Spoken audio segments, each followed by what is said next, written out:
જય માતાજી। 3 એવી રાશિ જેમને ખૂબ જ પ્રગતિ થવાના યોગ છે અને સાથે નોકરી ધંધામાં પ્રગતિ થવાના પણ યોગ છે। તો કઈ છે 3 ભાગ્યશાળી રાશિ? ચાલો જાણીએ। એ પહેલા કમેન્ટમાં જય માતાજી લખી દેજો અને તમારે કઈ રાશિ વિશે જાણવું છે તે અમને કમેન્ટ કરીને જરૂરથી જણાવજો।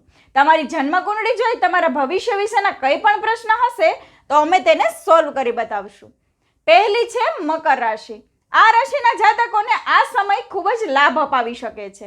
નોકરી, કરિયરમાં પ્રગતિ, વૈવાહિક જીવનમાં સુધાર, પ્રેમ સંબંધમાં મધુરતા, અટકેલા કાર્યો પૂર્ણ થવાના યોગ છે। બીજી છે કુંભ રાશિ। આ રાશિના જાતકોને આ સમયમાં નોકરીમાં પ્રમોશન, વૈવાહિક જીવનમાં મધુરતા, અટકેલા કાર્ય પૂર્ણ થવાના યોગ પ્રબળ થશે। આવકમાં વધારો થશે અને નવા પ્રોજેક્ટ પર કામ કરવાની તક મળશે। અને ત્રીજી છે મીન રાશિ। આ રાશિના જાતકોને આ સમય ખૂબ જ લાભદાયી રહેશે। વ્યાપારીઓને કામકાજમાં વધારો જોવા મળશે। નોકરી કરતા લોકોને પગારમાં વધારો, નોકરીમાં પ્રમોશન અને લગ્નના યોગ પણ બને છે।